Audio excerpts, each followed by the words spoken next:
Dans cette vidéo, nous allons voir comment créer un challenge en partant d'un modèle. Donc, dans notre exemple, on va utiliser le modèle qui s'appelle dépôt et évaluation de travaux, mais le principe reste le même que vous utilisiez d'autres modèles comme l'évaluation des membres du groupe ou encore l'évaluation de présentation orale.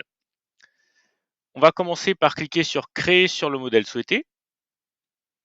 Ici, on va nous demander dans un premier temps un certain nombre d'informations, comme par exemple le titre du challenge ou encore le résumé. Vous pouvez aussi ajouter une image de profil et de couverture, ainsi que des ressources qui seront accessibles durant toute la durée du challenge.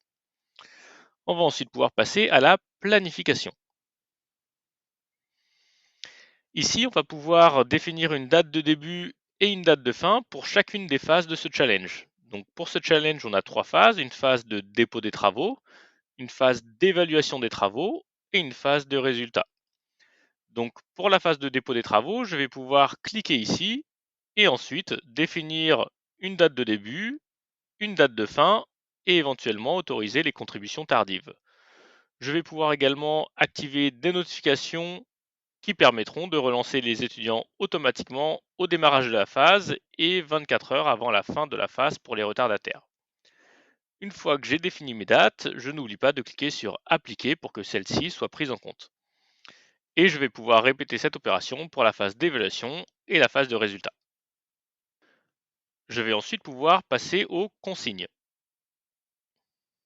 Ici, je vais pouvoir définir des consignes pour chacune des phases. Donc, je vais retrouver mes phases sur la gauche et sur la droite, les consignes qui sont définies ainsi que les ressources associées à la phase. Par défaut, vous avez des consignes qui existent déjà dans les modèles, mais vous pouvez tout à fait éditer celles-ci si vous le souhaitez. On va maintenant passer à l'inscription des participants. Ici, je vais pouvoir inscrire les participants dans chacune des phases. Donc, si je suis intégré dans un LMS comme Moodle, Blackboard ou encore Brightspace, je vais pouvoir cliquer sur Inscrire en équipe si c'est un travail de groupe ou inscrire individuellement si c'est un travail individuel. Et en fonction du bouton sur lequel je clique, je vais pouvoir récupérer les informations de mon LMS. Donc ici, par exemple, les groupes qui sont présents dans mon LMS pour pouvoir les inscrire dans ma phase. Donc, si c'était un travail individuel, je pourrais faire la même chose en cliquant sur Inscrire individuellement.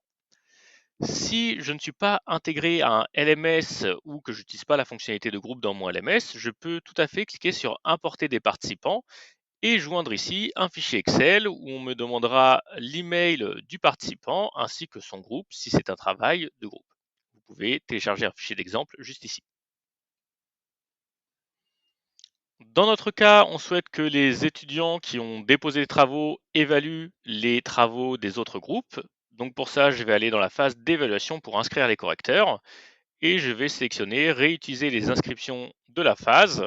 Et là, je vais indiquer que je souhaite réutiliser les inscriptions de la phase de dépôt de façon individuelle pour que chaque étudiant inscrit en groupe dans la phase de dépôt soit également inscrit dans la phase d'évaluation, mais de façon individuelle, pour qu'il puisse évaluer individuellement les travaux d'autres groupes.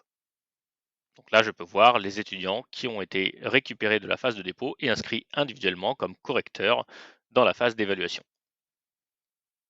On va maintenant pouvoir passer à la sélection des critères d'évaluation.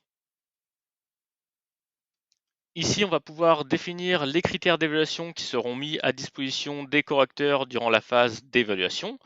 Donc si j'ai besoin d'intégrer ma propre grille, je vais pouvoir sélectionner nouveaux critères pour ajouter les critères souhaités en fonction de la grille que je souhaite reproduire. Donc je vais pouvoir définir un nom pour mon critère, sélectionner la méthode d'évaluation souhaitée. Donc on a des étoiles, des nombres, des options prédéfinies, des cases à cocher ou encore des champs texte. Et ajouter également une description si besoin et cliquer sur sauvegarder pour ajouter mon critère. Si je n'ai pas de grille d'évaluation que je souhaite intégrer et que je souhaite sélectionner des critères déjà existants dans la base ChallengeMe, je peux le faire en cliquant sur Critères prédéfinis. Je serai alors en mesure de sélectionner les critères existants dans la base ChallengeMe en cliquant sur ceux qui m'intéressent et ensuite en cliquant sur Sélectionner. Enfin, je peux également ajouter une collection de critères à mon challenge. Donc ici, ça va nous permettre de sélectionner un pack de critères qui fera référence à un cas d'usage spécifique. Donc là, on voit par exemple détecter les freeriders ou encore évaluer un feedback, évaluer un CV, etc. Donc là, vous pouvez choisir la collection de critères qui vous intéresse pour ajouter des critères en fonction d'un cas d'usage. Vous pouvez également activer un feedback global ou non à la fin des critères et le rendre obligatoire si besoin. On va maintenant passer aux options. Ici, on va pouvoir définir des options pour chacune des phases. Donc pour la phase de dépôt des travaux, je peux par exemple spécifier le type de format attendu. Est-ce que c'est des pièces jointes? Est-ce que c'est du champ texte? Si c'est des pièces jointes, combien de fichiers est-ce que j'attends? Est-ce que j'ai des formats spécifiques que je souhaite avoir? Donc tout ceci est paramétrable dans les options de la phase de dépôt des travaux. Pour la phase d'évaluation, je peux indiquer si je souhaite lever l'anonymat ou non. Donc ça va se faire à ce niveau-là. Et pour la phase de résultat, je peux indiquer eh bien, le type de résultat que je souhaite présenter aux participants ou si je souhaite carrément masquer les résultats aux participants. À ce moment-là, seuls les enseignants pourront accéder aux résultats et pas les participants. Je peux également afficher les résultats en temps réel aux étudiants. Donc, ça veut dire que les étudiants pourront accéder aux résultats en temps réel avant même que la phase de résultat démarre. Quand cette phase de résultat va démarrer, les résultats seront figés et définitifs. Je pourrais également définir le type de score attendu, si c'est un score sur 20 à la fin, et définir des coefficients par critères qui ont été définis, et également des pénalités en cas de retard ou de non-participation à une phase. Je vais ensuite pouvoir passer à l'attribution des évaluateurs. Donc ici, je vais pouvoir définir le nombre de travaux à évaluer par participant. Donc par défaut, ici, on va avoir 3. Ça veut dire que chaque participant devra évaluer 3 autres groupes.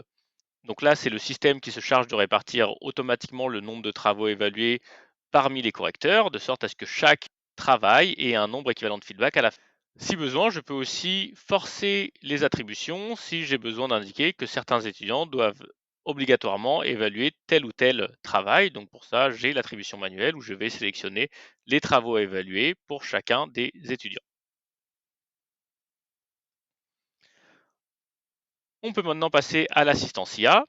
Donc, si votre école a souscrit à l'option IA, vous pouvez ajouter un assistant IA à chacune des phases qui jouera un rôle spécifique en fonction du modèle que vous sélectionnez. Donc, typiquement, là, je suis dans l'évaluation de travaux et je souhaite ajouter un assistant pour aider l'étudiant eh bien, à rédiger un feedback qui soit qualitatif. Donc, je vais pouvoir sélectionner le modèle qui m'intéresse.